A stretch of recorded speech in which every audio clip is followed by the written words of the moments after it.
All right.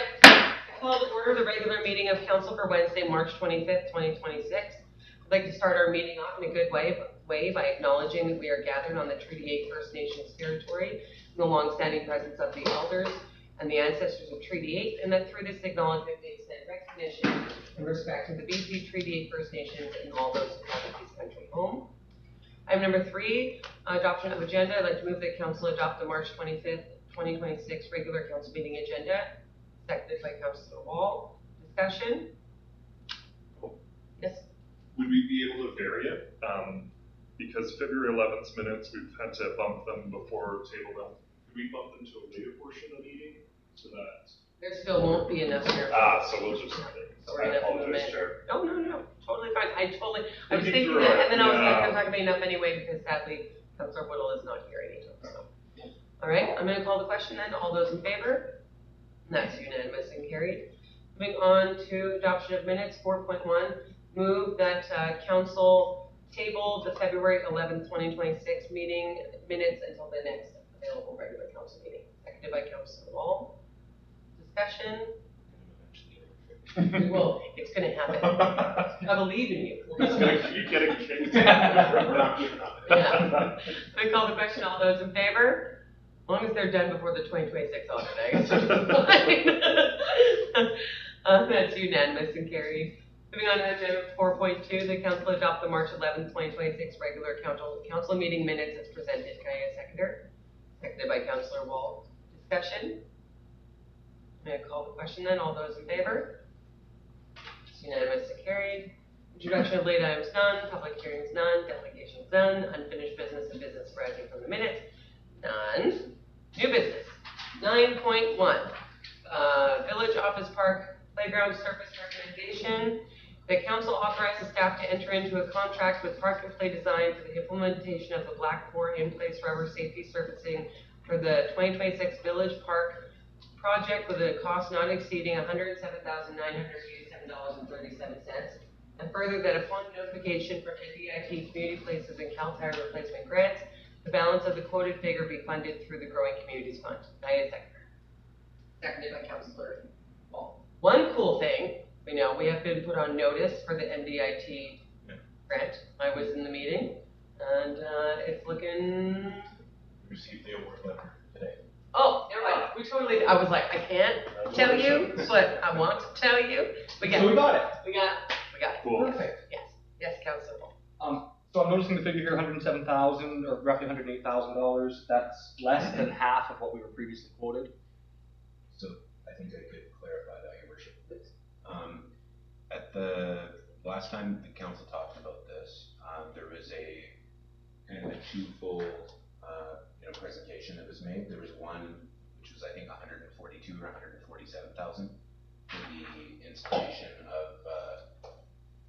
of basically a small jungle gym and swing set, the southeast end of the park. And there was an option that was included in there that council asked us to chase more information on, and that was the surfacing for the park itself.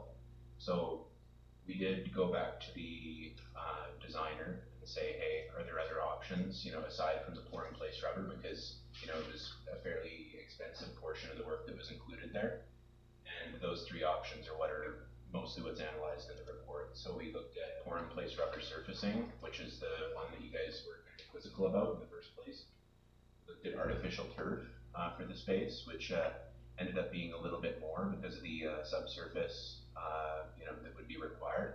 And then there was engineered wood fiber that was also identified as well. Challenge with engineered wood fiber, even though it was identified as cheaper than the poured in place rubber, was that it was kind of questionable about how accessible it would make the park. So we weren't sure if it went with the overall theme or not, but that's those are the three options that the designer came back with. So all in all, this is on top of that previous authorization that council already gave. Yes, Councillor. I really appreciate the information there, Mr. Malkinson. What I'm getting at though is last time we got a quote for the pour in place rubber that was in the $200,000 range. And now we're in the $100,000 range, which is where we were hoping to be. So I'm happy with this. I just want to make sure that we're going to end up that this is going to be a similar standard that we're looking for. Through your worship, the number that was presented to you the last time the council talked about this was a number that included the pour-in-place rubber as well as the jungle gym. And so the cost hasn't changed on the pour-in-place rubber from the last time you talked to this time. It was just that you saw two things, and now you're seeing one thing in this report, just with a little bit more info. Yes, Councillor Rabble? Forgive me if I've missed it. So it's 107 is the cost for the rubber. What's the grant from NDIT that we've now achieved? And does that grant, is that specific about what's required? Is it just surfacing or the jungle gym or is it just playground generally?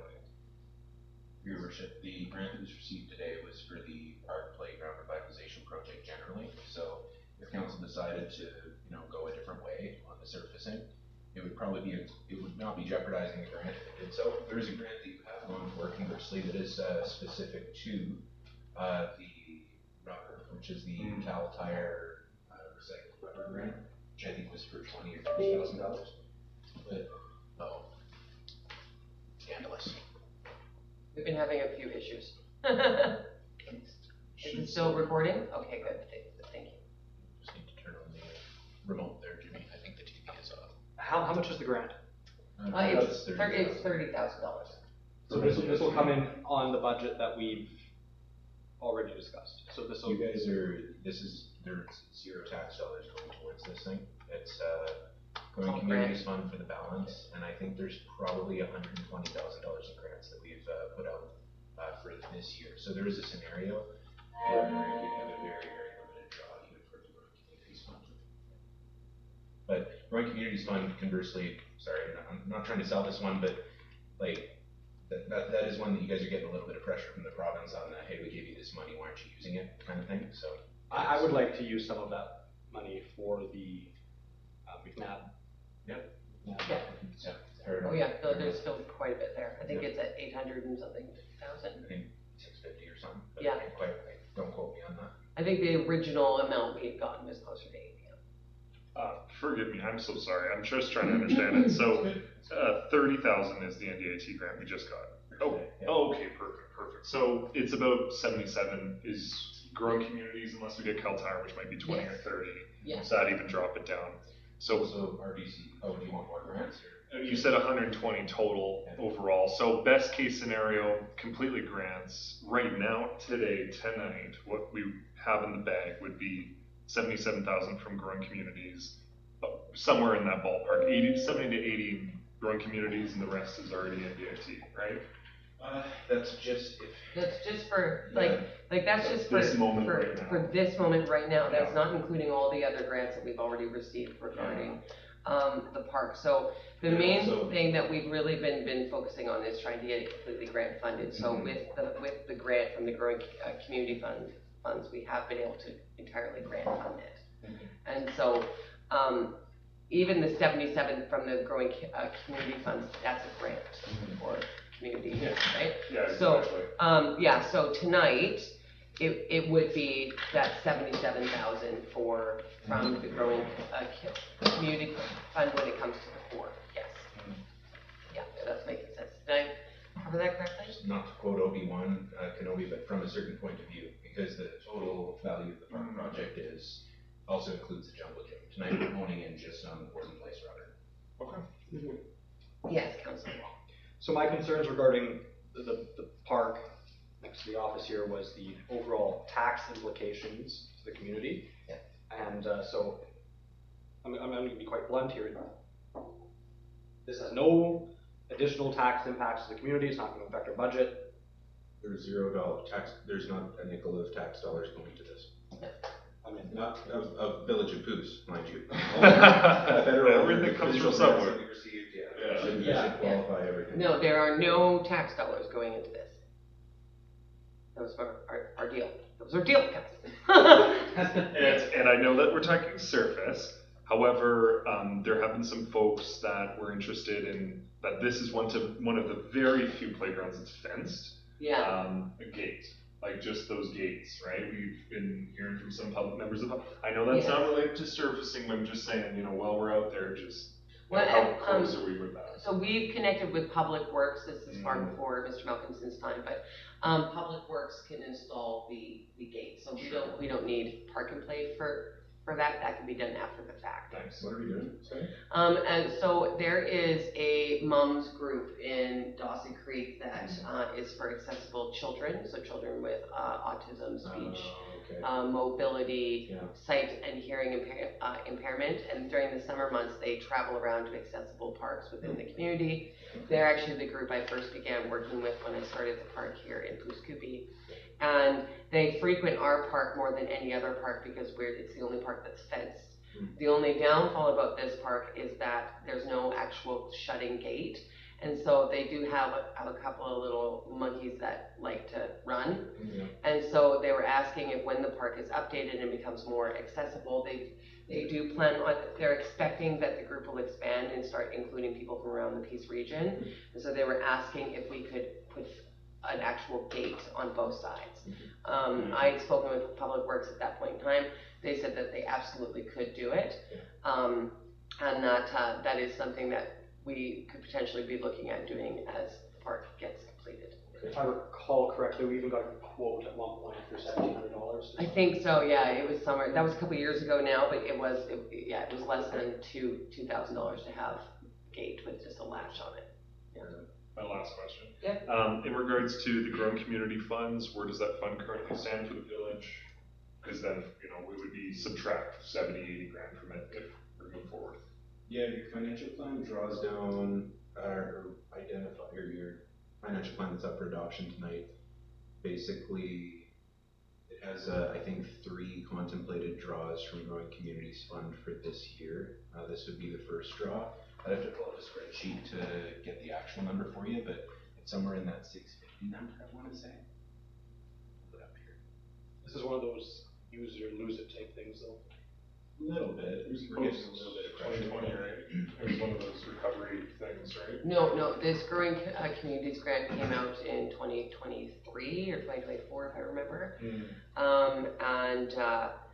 It was awarded to every municipality, kind of a deal, to help with infrastructure, community revitalization, accessibility, just a bunch of those different things that have sort of been coming down the pike.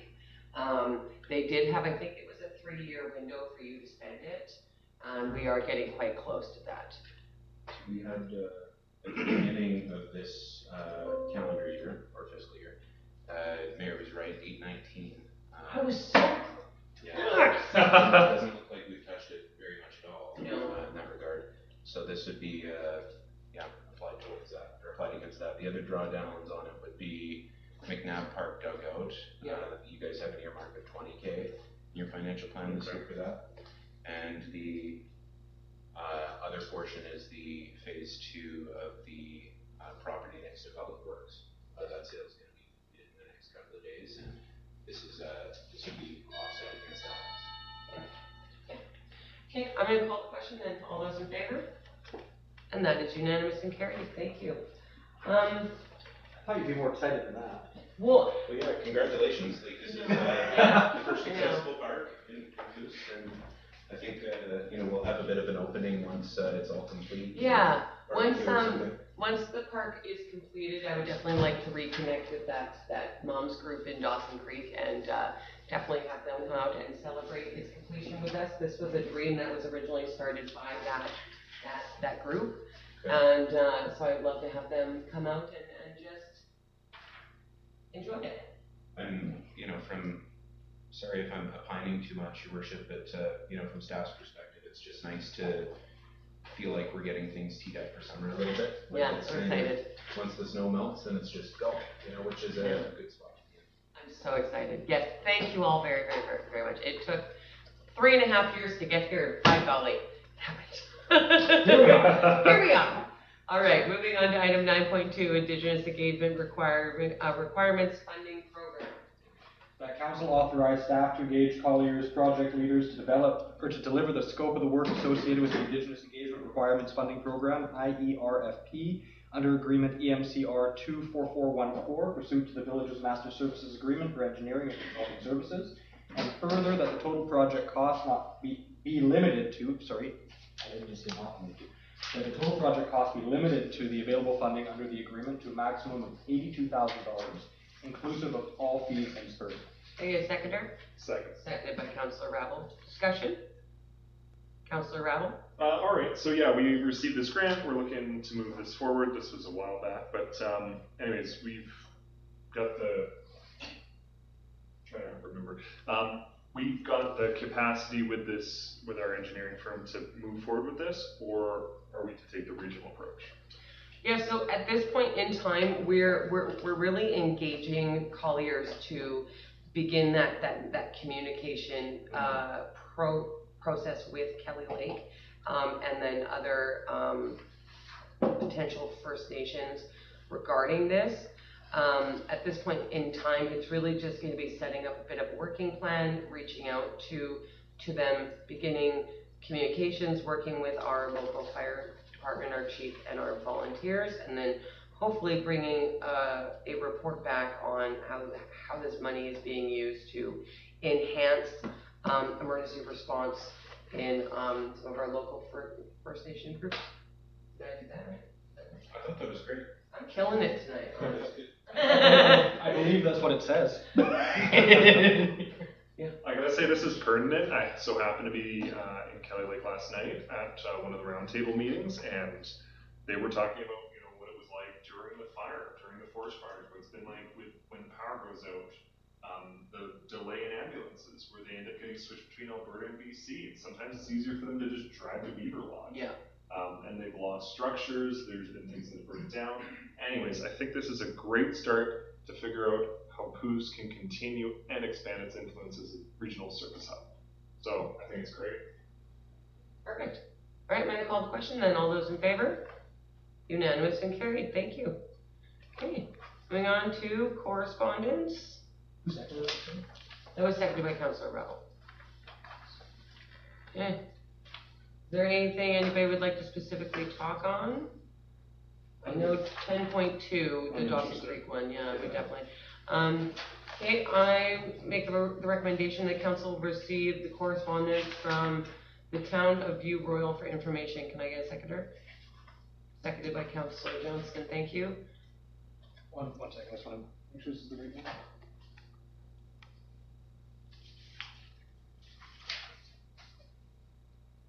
Oh, yeah. Okay, I'm gonna call the question then. All those in favor? That is unanimous and carried. Item 10.2, I'd like to recommend that council send a letter of support to the city of Dawson Creek regarding their NCLGA resolution, improve access to publicly funded mental health services. Can I get a seconder? Seconded by Councillor Wall, thank you. I could have been a whole over. I was like, I can't look at anybody, so I'm like, oh man. There was a lot of hands. Any discussion? I know just to note that this came to the board table on Thursday last week, and they are receiving a letter of support from the PRD as well.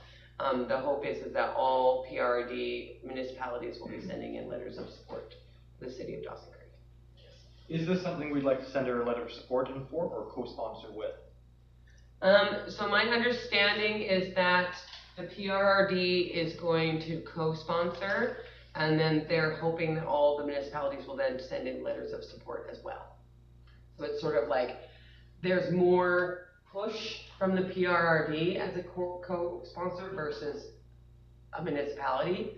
So the hope is that the co-sponsor would be the PRD with the backup of all the support of the membering municipalities. Sure. Yeah, does that make sense? Yes. I'm in favor of either a letter or co-sponsoring, and I think this is building on a lot of the work that's started to hopefully get addressed in light of the tragedy in Tumbler Ridge, but then also the previous northern isolation and the lack of mental health services, and people can't find a lot of the supports they need. So yeah, let's keep advocating. Yeah, that's good. Any other discussion? All those in favor? Unanimous and carried. Thank you. Okay, resolutions none, bylaws. Now, we have a bit of an issue with the financial plan because it's not going to pass because 2 members of council never vote in favor of tax increases. So I hate to do this to you, but we are actually going to have to table it at this point. It will not pass tonight if we vote on it. Okay, sounds good. Okay. You guys are actually in good time on this.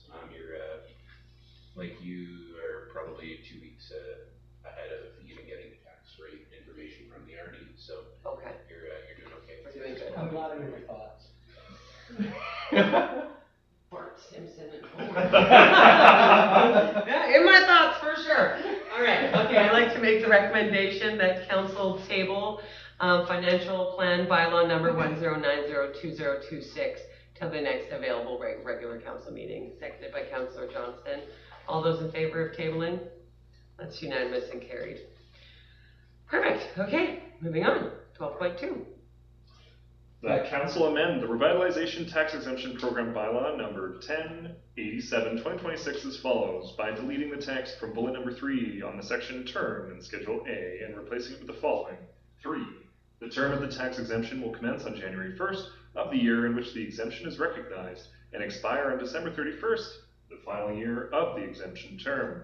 And by deleting the text from bylaw section 25 and replacing it with the following. 25A. A revitalization tax exemption granted under this bylaw applies only in the taxation year in which it is eligible. The eligible improvements are recognized on the BC assessment roll. And further, that council read the revitalization tax exemption program bylaw 1087/2026 for a third time. I get a seconder. Seconded by Councillor Wall. It was a mouthful. Good thing you did it in your radio voice. Good on You you. got all of our edits in there. I'm so impressed. You got all of our edits in there in one lengthy paragraph. Resolution, yeah. Yeah. Yeah. Councillor Rebel?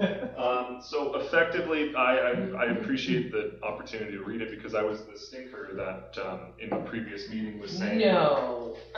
Never. He's in your thoughts too? The sarcasm in the code of conduct. It better not be. Nope.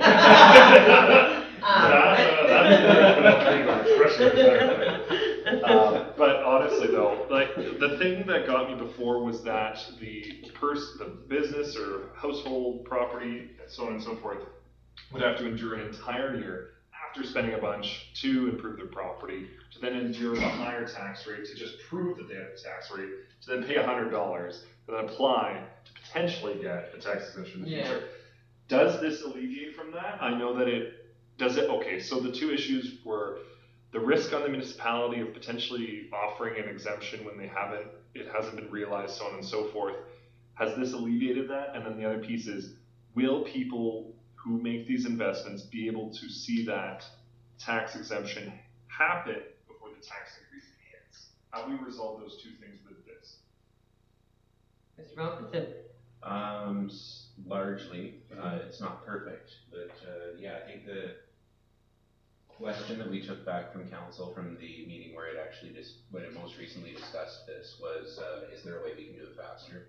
We did reach out to BC Assessment to see whether or not they would be okay with conditional certificates, aka them verifying the valuation increase stipulated via the bylaw and then applying the tax exemption only if that valuation increase was undertaken. BC Assessment did say that, from all indications that they're willing to do that. So that theoretically shortens the timeline a fair amount. It doesn't completely eliminate the risk that Councillor Rebel's asking about. Could theoretically be, there's a couple of scenarios that we talked about in the report here that basically, it could be that somebody applies after the application deadline, but before the final date for valuation of a property in a year. And theoretically there could be a risk there, but this significantly reduces that risk. For instance, if somebody applies and finishes improvements in a particular year on, let's say, April 15th, BC Assessment would review that certificate that we issued to them conditionally before October 31st in that year, and would the tax exemption would take effect the following year, so there wouldn't be a gap year. I thought, the last time that we presented that this was just going to be something we'd have to deal with because we couldn't see a way to write around it, but talking to BC Assessment, they said, yeah, conditionally they would be interested in doing that. So I didn't think it was going to work, but I appreciate you raising the question. So Thank you. And my last comment to it, I'm in favor of it. I think it's wonderful. Let's see how it works. Can we bookmark a potential date in the future, a couple of years down the road, to review how this program is going? Like, what's the uptake? What's the result? Are people happy? Do they want to see change? Like, I think we should earmark that in the future, a couple of years down the road, to kind of review that. I know that's really out there, because who knows? Well, the hope is that whoever sits in these seats in the next term takes policy and bylaw reviews as seriously as this group. You folks did say from the outset, you wanted it not to, you didn't want the bylaw to sunset, but that you did want to review it every 5 years. So we do have a provision in the bylaw that says it will be brought back to you in 5 years. Okay. So here's hoping that That actually happens. staff remember to do it. Yeah. Perfect. Okay, we call the question, then all those in favor? And that is unanimous and carried. Wonderful. Do we have to do something different about reading it a third time, or? Yeah, we already did reading it a third time. That was technically it, was it not? You read It the was all whole said at thing once. from- It was all said at once. Yeah. You read the whole thing all at once, so. Yep. Get her done. Okay, Councillor Johnston, what you been up to? Freezing. And Yeah. Capital Falls on the ice. I've had a really rough week. you're That's all I want to report. like, done with winter, it needs let's to be move on. spring, yeah. Special meeting, you went to a special meeting? Yeah. Yeah, now the car wouldn't start this one. It's One just- nightmare after another. Yeah. Well, you did make it to our special meeting. I did. Councillor Rapp. Yes, thank you. So yeah, of course, we had the special meeting on Monday. Last night, I was at the roundtable discussion with Area D Director Hebert, his regular check-in with Kelly Lake and then other communities, but this one was specifically Kelly Lake. And I was very welcome to attend. I met some wonderful people, saw some familiar faces, but actually I think I made a good friend, so that's nice. But it's important to hear what Kelly Lake's going through. They've got Alberta area code telephone numbers. They unofficially use Alberta time. They do. yeah, you know, they're quite out there. And, you know, fire response, ambulance response is quite delayed. They get passed around for dispatching. So there's a lot of things. But then also to hear what what the PRD is providing, the rural residents. Anyways, lots of really good information, lots of really good engagement. So that's the most recent thing. I had a resident reach out to myself. I believe that resident also reached out to staff and other folks, simply regarding the, in our current zoning bylaw, I think it's maybe 1026, 2024, I may be misquoting that. But anyways, in A1 zoning, accessory structures are currently limited to a height of 5 meters, whereas in residential and commercial and other zonings, it's 6 meters. So it appears to be honestly a technicality, but I, of course, brought this forward to staff, and then I've, had these discussions. I think it's something we just earmark in our zoning bylaw update discussions that are still ongoing. But anyway, that's just something that has been brought forward. I've kept everyone in the loop. Now I'm saying it in a public forum. But I think it's something we should earmark. And then on the other piece is I've been working with staff as well. I get an extraordinary number of spam phone calls to my council number, which is unfortunate. Your number has been removed from the bathroom wall, and He his isn't is too. I scratched it off and I put his. So many. So I'm trying to work on the IT solutions for that, and then also the emails. I swear, if somebody's signing me up for, it's not bad things. It's just like, oh my You're goodness. probably getting your heart out at all those things. I do. I gotta admit, but I get a lot too. yeah. I just block them immediately. So Yeah, many. I I'm just agree. saying, it's hit that level where it's actually Like, getting to a point where it's just new ones are coming in and legitimate people and actual inquiries and actual important information is just getting absolutely flooded. So, if I haven't been responding to something, please just talk to me in person or text the number. Yeah. For goodness sakes, because then I'll really see it. So. Yeah. Anyways, those are just some of the odds and ends been going on recently. And then it's very cold again, and I wish that would stop. I wish spring would actually sprung, but until next we meet, right? Yeah, right? Okay, Councillor Wall, what you been up to? Right? It's gotta I change. attended a special meeting. I've been fielding a couple different media inquiries. I popped my head into the Poos Koopy Area D meeting very briefly. I didn't see very much attendance in there. Went to the Kelly Lake one yesterday, very well attended. Mhm. I'm very pleased that we are going to be working with them on the fire department and helping in that regard. That was a major issue that they were fielding with their ED Director Hebert. I got the same email as Councillor Rabble, I believe, or very similar email. Either way, so I'm going to have a motion about that in a moment. But I've also been in contact with MLA Neufeld, and it appears as though our resolution is, or both our resolutions that were put forward to the NCLJ and UBCM are making their way down to Victoria. And there seems to be a lot of very happy people on one side and maybe not so happy people on the other. Maybe I can share with council. Oh, You please. received your first Letter of support. letter of support today on the line title resolution from Leaveview. Oh, Yeah. are they co-sponsoring with us, or? Letter of support so far. Yeah. I am Let me very, just very tell you, good. agree with you, yeah. I do have a motion though, Okay. which is that council direct staff at their convenience, when amending the zoning, when making alterations to our draft zoning bylaw, that the height restrictions between the zones remain consistent across all zoning, as we have been informed by our previous consultants on that bylaw, that the height restrictions are in place due to the capabilities of our fire equipment. And if a fire truck can reach X height on what somebody's lot, it should be able to reach X height on the neighbor's. So I'm just looking for some clarification. You're looking to have staff amend that prior to the adoption of the zoning? Yeah. Okay, Just perfect. in the bylaw, whenever, because I know there's other edits that need to happen, so whenever Yeah. they're editing it, Yeah, if we could just make that number consistent across the board, that's what I'm going for. yes, so looking to amend prior to adoption. There's a very specific, hear the difference between what you're saying and what I'm saying? Yeah. Perfect. Can I get a seconder on that? Seconded by Councillor Johnston. Any other discussion? Yes, Councillor. Are we talking dwellings and accessory structures in regards to this motion? Well, he's saying across the board, so. So all height restrictions. For accessory Also, structures. You're not It delineating was between- accessory structures this way. I thought I said accessory structures. No, you did not. Yeah. You're also not delineating between industrial and residential, like you're thinking You want everything the 10.5 same. meters in residential is what you're thinking? Like uniform across the board? Uniform across the board. If that's seriously the restriction that's all the information we have, is that it's the capabilities of our equipment. Mhm.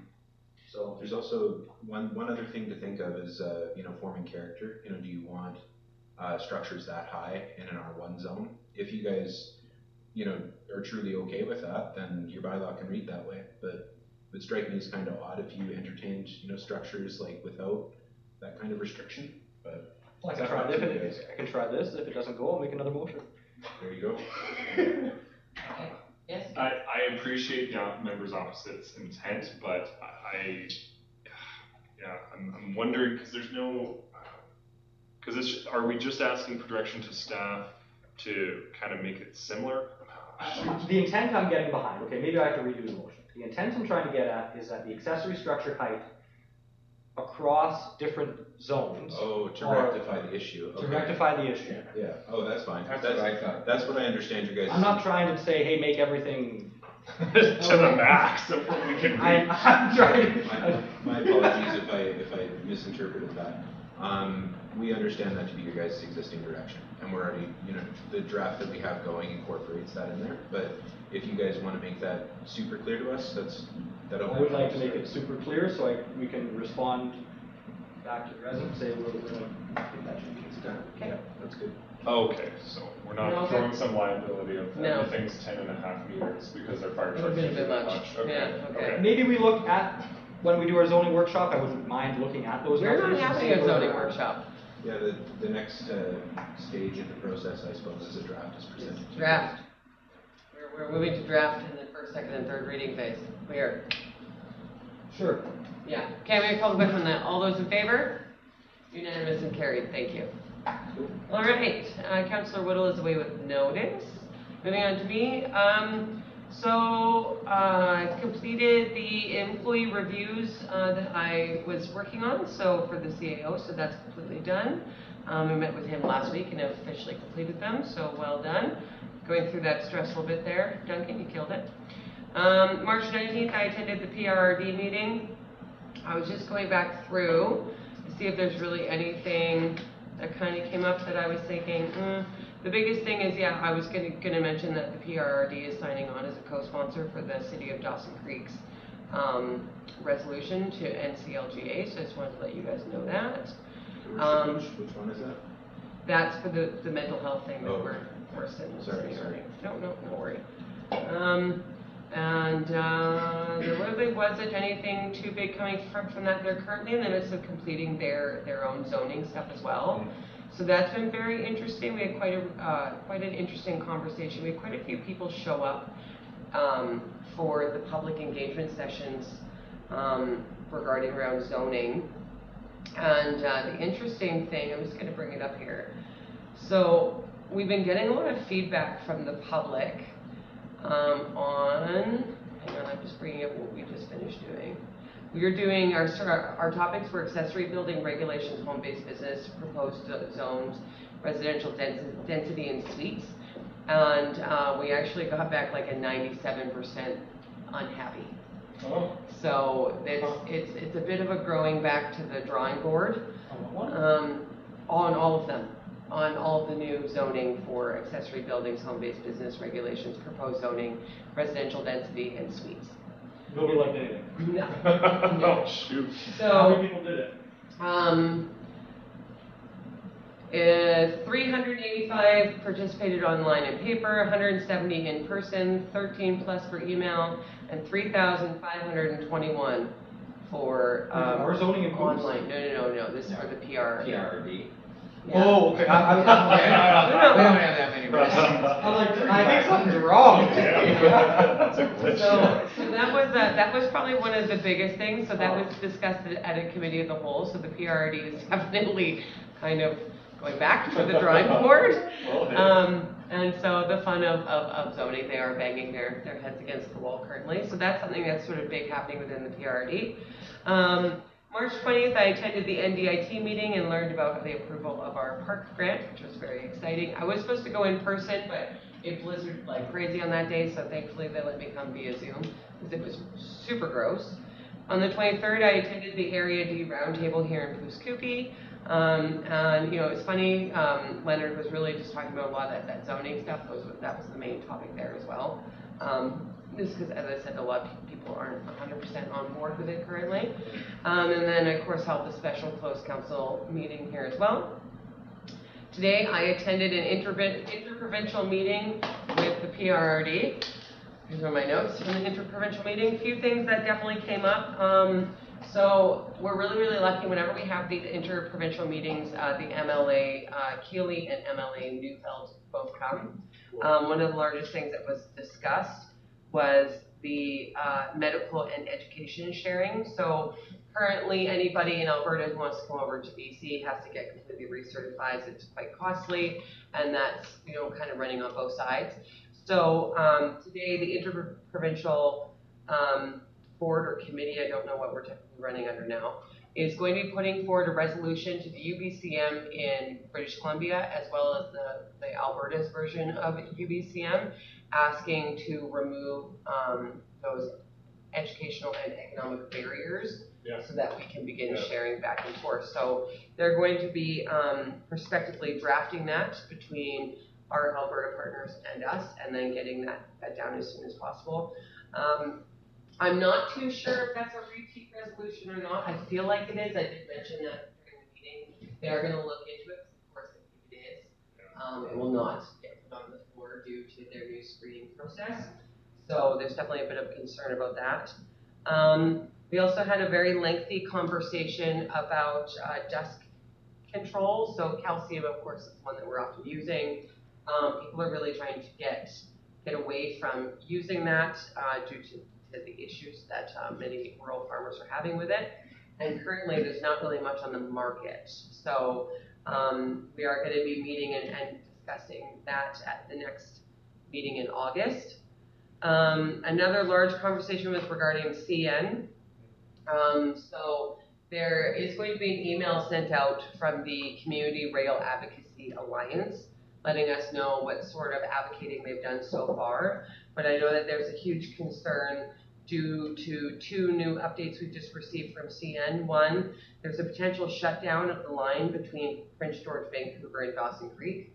They're looking to completely shut it down at this point in time. Permanently, so we might not have rail at all up here. Yeah, pretty much. A little bit different than the proposal from Quesnel a couple of Yeah. months back. I know, yeah. To be open for passenger. Yeah, so there's a bit of a panic there.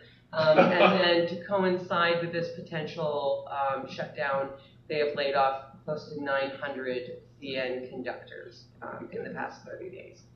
Wow. So Holy. I know it was a big meeting. Yeah. So, as far as I'm aware, there's currently some sort of working group. I don't know if it's through the RD or. No, it's this one. It's CAR. It's a To- Community Rail Advocacy To Alliance. reopen a line to Yes, Alberta, because I know our line here might not be feasible, That's but. them. Oh, it is them? It is them, yeah. Oh, okay. Yeah. If they do So that, I want that. yeah. So there's a bunch of different things going on. They are, of course, advocating for a brand new line that does not involve all the current trestles that need to be fixed and stuff, and they are trying to work with CN regarding that. The PRRD is going to be going down and meeting with the transportation minister at the end of April, and I know that rail is going to be a large conversation. One of the biggest things that they are struggling with when it comes to rail is that we all keep saying, and this is what was brought up there, we all keep saying we want rail, but we can't actually tell them any businesses who are willing to buy into rail, who are willing to actually use it. So their problem is that we all keep saying, well, we want rail for grain or for, shipping, all this different, like lumber, but there's no actual private businesses or private wholesale corporations that are going, if you bring back rail, I will use it. So because that's not happening, that conversation hasn't gotten there yet. CN basically doesn't feel like there's enough of a financial interest for them. Now is there a private corporation? So that's something else we're also facing. Yes. I want to nicely call them a liar on that. Well, so you disagree. I disagree with the statement that there are not businesses willing to use the rail. Up here, prime example is a lot of the farmers around here. Now that Pioneer, there's one grain elevator remaining. Yeah. I know many, many, many people that are driving into Alberta and selling to Alberta because of the capacity issues and the amount of trains that actually come through here isn't enough. Yeah, so they so- can't take it here if they're going to Alberta. We explained that. So this was a very good example that was presented to us. So one of the people brought up using it for shipping or recycling, right? All of our recycling gets shipped down to Vancouver and gets processed there, right? The amount of recycling that comes from the entire region is only enough to fill 3/4 of a train car. Of a train car. Of a train car. How much? But my So, I guess how much? like, when you're thinking about the compactness of it, so the reason why CN has been selling off train cars is because they're often coming up with, they're either coming up full and going back empty, or they're coming up not completely full. And so there's a bit of that financial barrier. So these are all things that this rail advocacy group is looking at and really trying to figure out. So they are going to be meeting. If you have any more questions about it, Leonard Hebert is actually a director on their advocacy board now. So he's got quite a bit of information. So he would know far more than me. So if you have questions, reach out to Leonard. He's definitely been working really, really hard on that. So yes. I'll be quick with it because I could ramble on about rail all day, but it is a ridiculous assumption because when you build infrastructure, businesses come around. Like people, you build it, they'll come, seriously. Mhm. And rail is a nation building project. That's what's kept us able to have this entire country from coast to coast to coast, is rail originally. A lot of folks have gone to truck transportation, unfortunately, but it's because rail was not very accessible in a lot of ways, We used to have a lot more accessibility to rail. Rail used to be much more flexible, on and on and on. And it's honestly, it's a withdrawal from the whole area, and it's not a smart decision. And I think it's quite ridiculous, and it's very unfortunate and frankly disgusting. So I'll leave it there. One last thing I want to say is that if the province of British Columbia is entertaining the fact of not only downgrading some of our paved highways to gravel and then not putting lines on them and not doing a new Taylor Bridge and all these sorts of things, their infrastructure is going downhill pretty fast. If they pull out, if they allow this to happen, and they pull out the railway, I could see many people in our area looking towards Alberta as a solution to these problems, and I think that should be, if you're going down to speak with the minister, I think that would be a very good point to bring up, is if the province of BC is not going to stand up for us. Yeah. Where are we Well, going? the PRRD is meeting with the Minister of Transportation as well as the Infrastructure Minister of British Columbia as well, so, there's like a whole pile of meetings happening. I just see this. in April. Many people are going to Alberta for healthcare because they can't get it here. The roads go that way, now the rail is gonna go that way, Yeah. everything's going that way, at what point? Yeah. And then lastly, one other really, really cool thing in the next meeting, our next meeting is in August. There's a watershed alliance on the Alberta side regarding the Peace River that's going to be coming as a delegation. I'm very interested in what they have to say. So that's something I'm looking forward to. So I will be bringing that information back to you in August when that happens as well. Other than that, I've been talking a lot with Duncan. We're just besties, just on the phone all the time. Me and him hanging out. He's like, "Yep, never ends." Just building different things from the community, as well as working through audit and budget and everything else. So, yeah, just kind of connecting with staff a lot. So that is what I have been up to. Now, you will see under my mayor's report that I did receive an email regarding seniors initiatives. So currently, I had worked with Tracy Dunn through Northern Health with our seniors aging in place, as well as some other proposed programs for seniors. And she has reached out to me regarding a grant application that they're bringing forward regarding evidence-based exercise and social programs for persons with dementia and for persons with Parkinson's disease in northern British Columbia. She's hoping that not only would we be interested in collaborating with her on the grant, but also offer them a letter of support. So I need permission from this council, so they can make the recommendation that I can collaborate with Tracy Dunn and what is this program called? I'm just trying to find it. It's seeking the letter of support No, I'm just trying to find it here. for getting healthy together, adapting and skilling the Delight program. Thank you. Program for people living with dementia and Parkinson's in London. I make the recommendation that council authorize the mayor to work with Getting Healthy Together and Delight, Yeah, as well as provide a letter of support. as well as provide a letter of support to the organization for seniors programs. That has been seconded by Councillor Johnson. Thank you. Discussion? So what does this look like? Is it community-based programming? Is it utilizing local venues to have engaging activities for folks and seniors? And Yeah, so it mentions here, it says that they're interested in offering the program to members in our community should the grant be successful. This would run social and exercise-based programs for seniors that struggle with dementia or Parkinson's. I know we do have a couple of members in our community that do struggle with Parkinson's, and that they would, I'm just looking here, I'm looking for the official information, so I'm bouncing back and forth. So the initiative aligns closely with the commitment to strengthen and support for older adults within northern British Columbia, particularly in rural areas. They work through reducing isolation, support health and mobility, and help people age safely with dignity in their own homes. The activities outlined in the program include support and knowledge exchange and dissemination throughout the regional and local networks, providing time to discuss issues with representatives, facilitate direct connections to people with lived experience, family and friends and caregivers, as well as work to recognize supports that are needed within the community. Sure. Wow. I read that fast. That's good work. Yeah, no, so it's through my advocacy for the Seniors Aging in Place program here in the village of Pooskoopi, I got to know the people at Northern Health really, really well. Tracy was definitely one of those.